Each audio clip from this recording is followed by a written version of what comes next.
ভাবুন তো, এমন একটি জনগোষ্ঠীর কথা যাদের পুরো জীবনটাই কেটে যায় সমুদ্রে। জন্ম, বেড়ে ওঠা, সংসার, জীবিকা সবকিছুই পানির ওপর ভাসমান নৌকায়। স্থলভূমিতে পা রাখা তাদের জন্য যেন ব্যতিক্রমী ঘটনা। আজ আপনাদের পরিচয় করিয়ে দেব পৃথিবীর অন্যতম বিস্ময়কর জনগোষ্ঠী বাজাও লাউতদের সঙ্গে, যাদের বলা হয় সি নোম্যাডস বা সমুদ্রের যাযাবর। দক্ষিণ পূর্ব এশিয়ার মালয়েশিয়া, ফিলিপাইন ও ইন্দোনেশিয়ার বিভিন্ন উপকূলীয় অঞ্চলে ছড়িয়ে রয়েছে এই জনগোষ্ঠী। বিশেষ করে মালয়েশিয়ার বোর্নিও দ্বীপের আশপাশের সাগর এলাকায় এখনও তাদের দেখা মেলে। ইতিহাসবিদদের ধারণা, প্রায় 1000 বছরেরও বেশি সময় ধরে বাজাও লাউতরা সমুদ্রকেন্দ্রিক জীবনযাপন করে আসছে।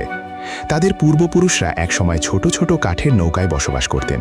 সেই নৌকাগুলোই ছিল তাদের বাড়ি, কর্মস্থল এবং পৃথিবী। আজও অনেক বাজাও পরিবার সমুদ্রের ওপর খুঁটির ওপর নির্মিত ঘর কিংবা নৌকায় বসবাস করে। দিনের বেশিরভাগ সময় কাটে মাছ ধরা, অক্টোপাস সংগ্রহ করা কিংবা মুক্তা আহরণে। তবে তাদের সবচেয়ে বিস্ময়কর বৈশিষ্ট্য হল ডাইভিং দক্ষতা। বিশ্বের অধিকাংশ মানুষ কয়েক সেকেন্ড বা 1 মিনিটের বেশি পানির নিচে শ্বাস আটকে রাখতে পারেন না, কিন্তু বাজাও লাউতরা কোনো আধুনিক ডাইভিং যন্ত্র ছাড়াই কয়েক মিনিট পর্যন্ত পানির নিচে থাকতে পারেন।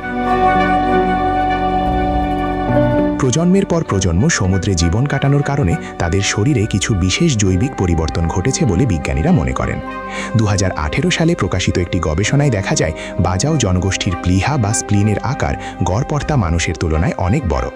এই অঙ্গটি শরীরে অতিরিক্ত অক্সিজেন সমৃদ্ধ রক্ত সংরক্ষণে সাহায্য করে। যখন তারা গভীর পানিতে ডুব দেয় তখন স্প্লিন সংকুচিত হয়ে অতিরিক্ত রক্ত শরীরে পাঠায়, ফলে দীর্ঘ সময় শ্বাস বন্ধ রেখেও তারা পানির নিচে কাজ করতে পারেন। এই কারণে অনেক গবেষক তাদের সুপার ডাইভার বলেও আখ্যা দিয়েছেন।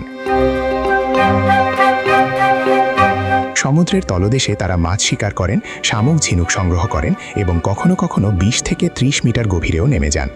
তবে আধুনিক বিশ্বের পরিবর্তনের সঙ্গে সঙ্গে বদলে যাচ্ছে তাদের জীবনও। বিভিন্ন দেশের সীমান্ত নীতি, সামুদ্রিক আইন এবং আধুনিক শিক্ষা ও কর্মসংস্থানের কারণে অনেক বাজাও পরিবার ধীরে ধীরে স্থায়ীভাবে স্থলভাগে বসবাস শুরু করেছে। ফলে শতাব্দী প্রাচীন এই সমুদ্র যাযাবর সংস্কৃতি আজ নানা চ্যালেঞ্জের মুখে। তবুও এখনও বোর্নিওর কিছু এলাকায় গেলে দেখা মিলবে এমন মানুষের যাদের কাছে সমুদ্র শুধু জীবিকার উৎস নয়, বরং পুরো পৃথিবী। যেখানে আমরা সমুদ্রকে ভ্রমণের গন্তব্য হিসেবে দেখি, সেখানে বাজাও লাউতদের কাছে সমুদ্রই ঘর, সমুদ্রই জীবন আর সমুদ্রই তাদের হাজার বছরের পরিচয়। সমুদ্রের বুকে ভাসমান এই মানুষগুলোর গল্প আমাদের মনে করিয়ে দেয় পৃথিবীতে এখনও এমন অনেক জীবনধারা রয়েছে যা আধুনিক সভ্যতার চোখে অবিশ্বাস্য মনে হলেও বাস্তবে শত শত বছর ধরে টিকে আছে। আর সেই কারণেই বাজাও লাউতরা শুধু একটি জনগোষ্ঠী নয়, তারা মানব অভিযোজন ও টিকে থাকার এক অসাধারণ উদাহরণ।